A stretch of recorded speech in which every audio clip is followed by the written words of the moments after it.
The Fast and Furious franchise started as just these little fun drag race movies and turned into one of the most biggest action blockbuster series of all time. So now that the ninth installment is finally out and the first spin-off film, Hobbs and Shaw, so now that it's finally out, let's talk about it.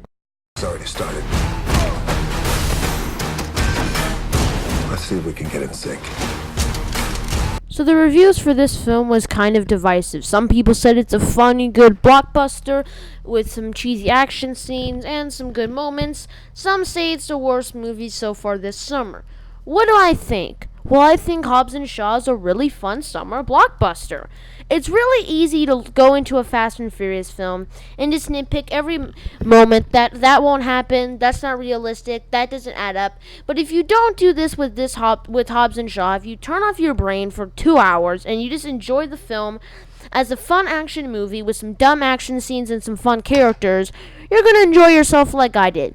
The movie's not perfect, though, even with all the moments. So let's talk about what I liked, and then we'll move on to what I didn't like. Then I'll give my rating. So let's talk about what I didn't like, starting with the good. Easily the best part of this film is Jason Statham and Dwayne "The Rock" Johnson as Hobbs and Shaw, and just their banter back and forth. My favorite part of The Fate of the Furious, the 8th installment of the Fast and Furious franchise, was them talking to each other and them breaking back and forth. It was really funny. And in this film, it's the same thing. It's funny, it's charismatic, and it's fun comedy. I was laughing consistently throughout this movie, and I think that's a real plus, because not just in the funny scenes and like the actual moments, they also work really good in the action scenes. They're just really fun, and every time they're on screen, which is through the entire film, it was amazing, and it was really fun.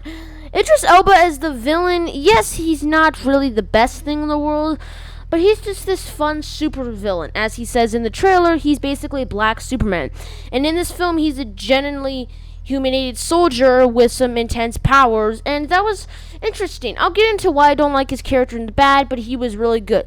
Shaw's sister in this film was also really fun in the action scenes and just in the normal scenes. Her and The Rock have a fun scene, which I will not spoil, and she was really fun. There's many cameos in this film from celebrities, and of course, I'm not going to spoil them for you, but they were really fun, and they got some of the best laughs in the entire cinema for me. Some of the action scenes are actually really good, better than I thought they were going to be, since the Fast and Furious kind of has iffy action scenes. They're really well edited, really well shot for most of the film, and it was really good. Most of the CGI and visual effects are actually really good, better than I thought they would be in the trailer. There is some still iffy visual effects, which we'll get to late in a minute, but it was still really fun. The movie is paced really well until a certain moment, but I was really surprised, because when people said this movie wasn't paced well, I was like, it is very paced well until it gets to the moment. But until then, the movie is very paced well. The movie's funny, it has a lot of insane moments, but it's just a fun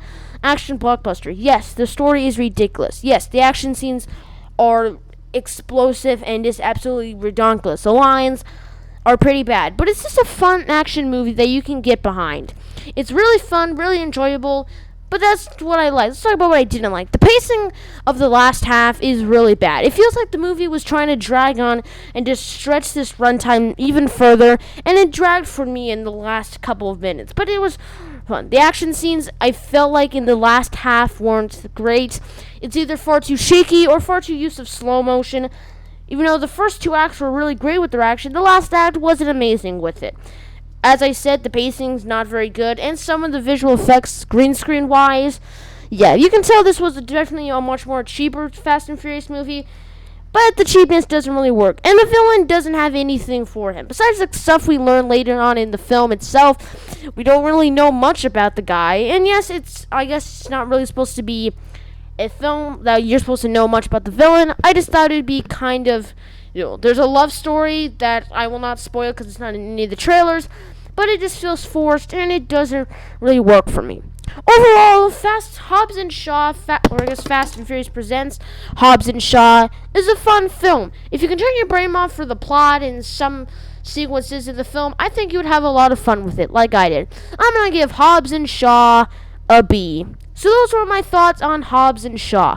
Let me know you guys thought of these down in the comment section below. Let me know your thoughts down of Hobbs and Shaw down in the comment section below. And also rank all Fast and Furiouses from your favorite to your least favorite down in the comment section below. Let's have a fun, nice discussion. But of course, we're going to disagree, so keep it. Don't get angry with each other if some people's aren't as picked. If you guys like this video, you guys can hit that like. You guys can salute that like button, and you can also subscribe and salute that notification bell so you guys never miss when I upload another video. Also, if you guys like this, you guys can check out my Instagram at general_Daniel, so you can don't miss when and follow me so you guys don't miss when I post there. Thanks for watching, and I'll see you next time. General out.